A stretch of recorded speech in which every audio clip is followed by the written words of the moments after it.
Olá, seja muito bem-vindo. Mais uma edição de Veja acaba de sair do forno agora mais cedo e chega à sua casa se você for nosso assinante às sextas-feiras. Também está disponível nas nossas plataformas digitais. Eu vou conversar com a Johanna Nublato. Tudo bem, Johanna? Tudo bom?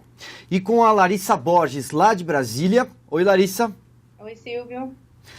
Larissa, vamos começar por você. A gente vai jogar na tela agora a capa de Veja, que, como eu disse, acaba de ficar pronta, o juiz que discorda do Brasil. Em uma semana, Gilmar Mendes soltou 9 presos da Lava Jato e voltou-se contra a prisão em segunda instância. Larissa, um juiz, um magistrado influente, inclusive politicamente, controverso e impopular, para usar os adjetivos que a reportagem que você assina com o Thiago Bronzato utiliza. Por que o Gilmar Mendes é um perigo para a Operação Lava Jato? Conta pra gente. Olha, Silvio, dos 11 ministros do Supremo, o Gilmar é disparado o mais influente, o que tem mais trânsito político por diversos partidos e por todos os presidentes, desde o presidente Fernando Collor, de quem ele foi assessor jurídico, até agora o presidente Michel Temer. Gilmar teve trânsito por todo o poder.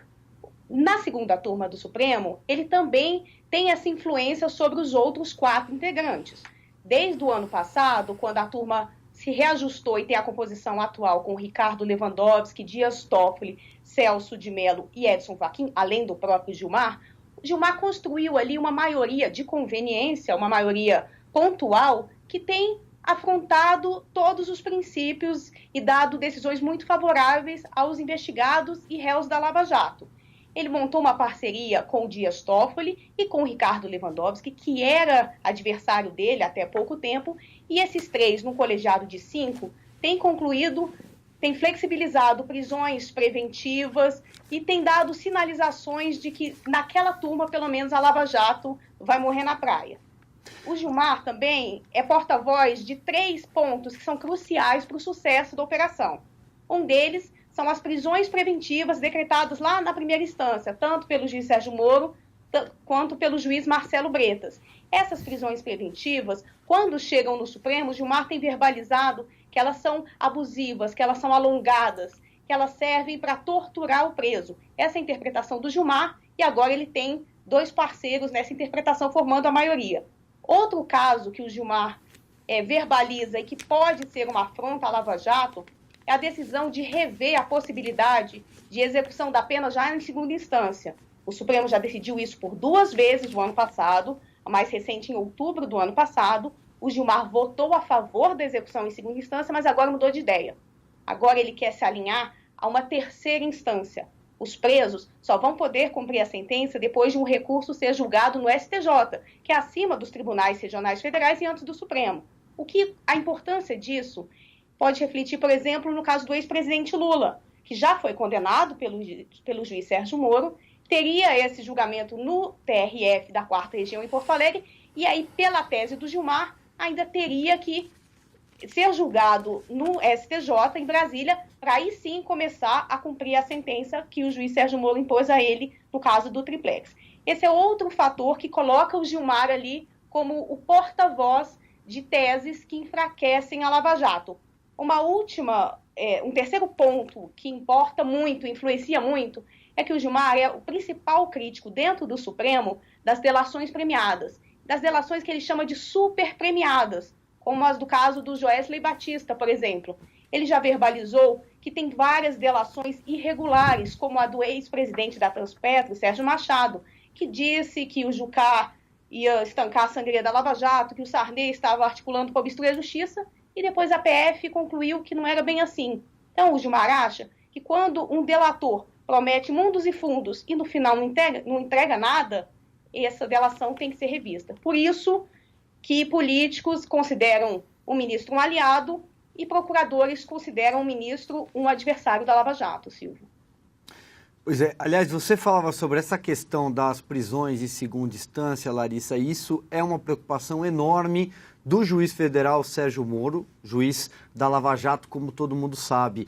Num evento recente aqui na cidade de São Paulo, promovido pela Rádio Jovem Pan, ele teve um encontro com a presidente do Supremo Tribunal Federal, a ministra Carmen Lúcia, e manifestou e verbalizou a preocupação dele que esse assunto volte a ser debatido pela Corte. Afinal de contas, você lembrou agora há pouco da votação no ano passado, foi uma votação apertada. E se o ministro Gilmar Mendes mudasse de posição, realmente as coisas poderiam ter um outro desfecho que de alguma forma atingiria em cheio a Lava Jato. Mas olha só, fuçando aqui nas páginas que eu acabei de imprimir, da revista que daqui a pouco estará nas mãos dos nossos assinantes, eu vi que você entrevistou o ministro Gilmar Mendes. Conta pra gente então, o que ele diz sobre ser aí um obstáculo para a Lava Jato ou não?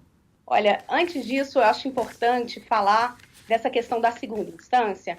Ontem o ministro Gilmar Mendes, ele concedeu um habeas corpus a um empresário, revendo essa execução da segunda instância.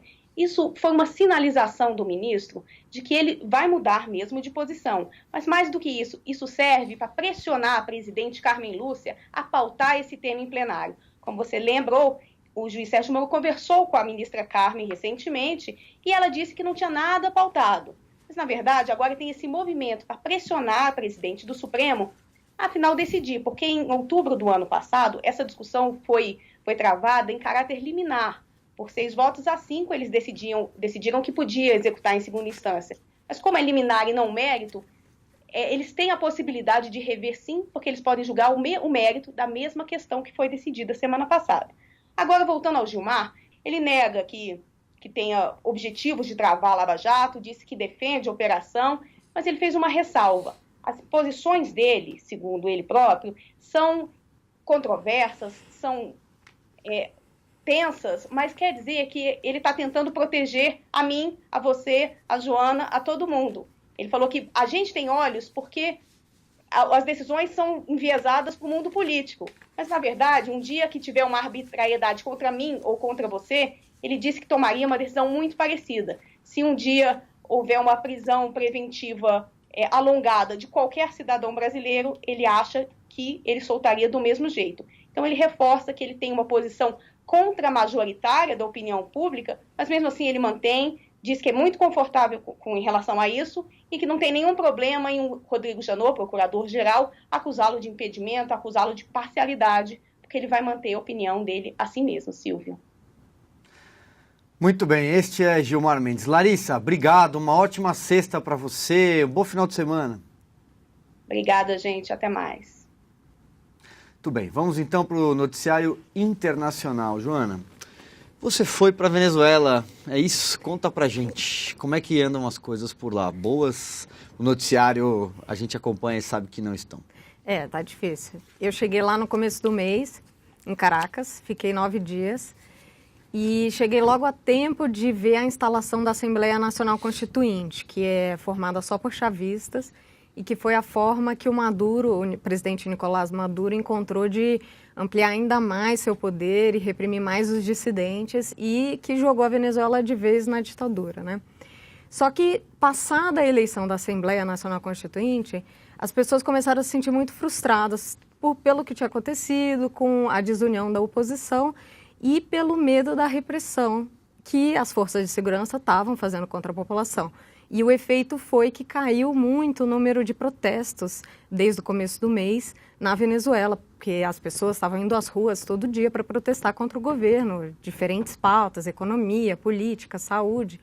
E aí isso caiu, mas os 4 meses de protesto, que começou em 1º de abril, deixaram 163 mortos e mais de 4.000 feridos. Pois é. Folheando aqui a sua reportagem, eu queria te fazer uma pergunta e também queria que você explicasse para quem nos assiste o que são os perdigones. Pois é, essa palavra surgia muito assim quando eu estava conversando com as pessoas, que a nossa ideia era mostrar um pouco a brutalidade da repressão que estava acontecendo nas ruas. E perdigones são umas bolinhas de metal, que a nossa matéria ela traz a foto, que vem dentro de um... Quem nos assiste pode acompanhar, olha só. Aí no essas no bolinhas canto da de sua metal. tela, ali na palma da mão do personagem. Então esses são os perdigones que vêm dentro de uns cartuchos que são dentro de armas, né? Que são disparados pelas forças de segurança, todas elas usam. E, na verdade, são duas armas que estão sendo muito usadas e causando muitos ferimentos, que a gente conversou com várias pessoas e que mostraram, né, as cicatrizes e tal, que é esse cartucho com perdigones e a bala e a bomba de gás lacrimogêneo. E essas duas armas deveriam ser usadas para conter manifestantes disparadas a uma distância segura, né? Só que o que está acontecendo lá, e a gente viu conversando com médicos, é que eles estão disparando muito perto. Então, essas armas que não deveriam matar, estão matando as pessoas. São não letais, mas uma vez disparada ali a queima-roupa, evidentemente que o estrago é muito maior. E ao longo do seu texto tem alguns personagens. Me chamou especial atenção, queria te pedir para você contar um pouquinho sobre ele, que é o rapaz que perdeu quase toda a visão, não é isso? O Lorenzo. Esse é um caso também que me deixou muito impressionada. Ele é um técnico em eletrônica de 44 anos e ele estava no trabalho dele. O cunhado tinha ido para um protesto contra o governo Maduro, em frente ao trabalho, os dois trabalham juntos. E aí estavam tendo muito lançamento de bombas de gás lacrimogêneo e ele ficou com medo, resolveu ir buscar o cunhado dele. E desceu, quando ele virou a esquina, ele viu a Polícia Nacional vindo em moto na direção onde ele estava. E as pessoas em volta dele começaram a correr. Ele achou melhor correr. Ele conseguiu entrar numa porta que estava aberta, só que ele conta, a gente foi com ele até o local, ele fala, eu entrei pela porta, já tinha passado do batente, quando eu olhei para trás para ver se a polícia vinha atrás de mim. E nesse momento, tem um vídeo que mostra, a polícia dispara esse perdigones a mais ou menos 3 metros dele. E 3 atingem o olho direito dele. E ele perdeu pelo menos 80% da visão desse olho, mas vai ter que esperar 1 ano para saber as reais sequelas. E o que me chama mais atenção desse caso é a mágoa que ele tem, sabe? Por ter sido vítima do governo dele, sendo que ele nem estava no protesto, né? Acho que esse é o principal ponto. Ele não estava protestando, né? Exato. História triste, mas bacana pelo lado jornalístico aí, de você ter ido até lá, Joana. Agora, deixa eu aproveitar que você está aqui para te fazer uma pergunta. Você assiste novela? Não? Não muito. Não assiste? Bom, vamos lá. Temos também um material produzido pelo Marcelo Marti sobre novelas. O país recupera o seu espelho, é o título da reportagem que começa contando sobre a novela das 9, da Glória Pérez, A Força do Querer, atingiu 40 pontos no Ibope. E a gente também tem um vídeo que acompanha essa reportagem. Nós levamos para os artistas da Rede Globo perguntas que os telespectadores fazem sobre eles. Você vai acompanhar na sequência algumas das respostas, um aperitivo de todo o material que está disponível em veja.com. Joana, obrigado. Bom final de semana para você também. Inclusive essa matéria das novelas fala como a Globo aprendeu a beber de séries de forma relaxada. Então eles falam, por exemplo, quem pega, pega, tem uma questão de conflitos de classe que tem, por exemplo, naquela série Downton Abbey inglesa, que fala sobre a nobreza britânica e os funcionários da casa, tal, que é bem legal também. Muito bem. Muito obrigado pela sua companhia, uma ótima leitura, bom final de semana, a gente se vê lá na segunda-feira. Tchau, tchau.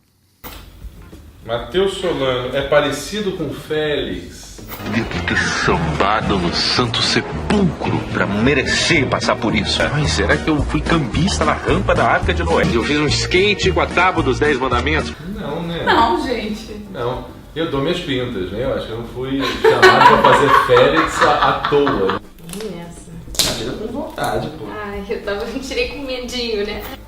Qual é a altura?